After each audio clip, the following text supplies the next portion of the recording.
तेबे दर्शक बंधु आईपीएल 2026 रे आउ एक चमत्कार जेतेबेले समस्ते भाबुथिले दिल्ली कैपिटल्स एही सीजन विदाय नेब सेतेबेले धर्मशालार पहाड़िया पड़िया देखा मिला एक बड़ विस्फोरण 211 रन पहाड़ सदृश लक्ष्य किंतु सामने थिले अक्षर पटेल एवं डेविड मिलर। तेबे आजिर एही स्पेशल भिडियो आमे पोस्टमार्टम करबा सही मैचर जोठी पंजाब किंग्स हाथरू विजय छड़ाई आनिला दिल्ली। तेबे एही मैचटी दिल्ली पाई कर बा मर परिस्थिति थिला। पंजाब किंग्स प्रथमे बैटिंग करी 210 रन करिथिला। धर्मशाला पड़िया बाउंड्री छोट थिबारु यह एक हाई स्कोरिंग मैच हेबार आशा थिला। तेबे दिल्ली कैपिटल्स बॉलर माने रन को चापी देले।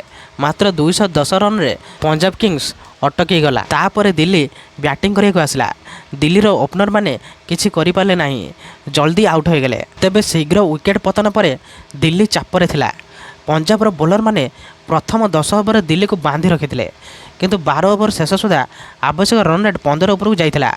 एठारु विजय असंभव मन हेउथिला किंतु अक्षर पटेल को क्लीन हिट्स एवं डेविड मिलर को पावर हिटिंग दिल्ली को जीवित रखिथिला। तेबे अक्षर पटेल केवल बॉलिंग रे नुहे बैटिंग रे मध्य कमाल करदेले। से यही सीजन प्रथम अर्धशतक मध्य मारिले। तेबे अक्षर पटेल एवं डेविड मिलर को 80 रन भागीदारी मैच रो मोड़ बदलाई देथिला। तेबे डेविड मिलर को ताबड़तोड़ बैटिंग एवं आशुतोष को फिनिशिंग दिल्ली को जिताई देला।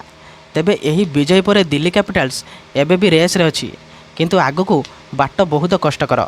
तेबे पंजाब पाई यही पराजय एक बड़ झटका। पंजाब एबे चतुर्थ स्थान रे अछि। जदि पंजाब लगातार आउ 2टी मैच हारी जाए ताहले प्ले ऑफ रु बाद होई पारे पंजाब। तेबे बंधुगण आपण मानक कोन लागुछि, कोन एथर पंजाब प्ले ऑफ को जाई परिबो? कमेंट करी निश्चय जणातु।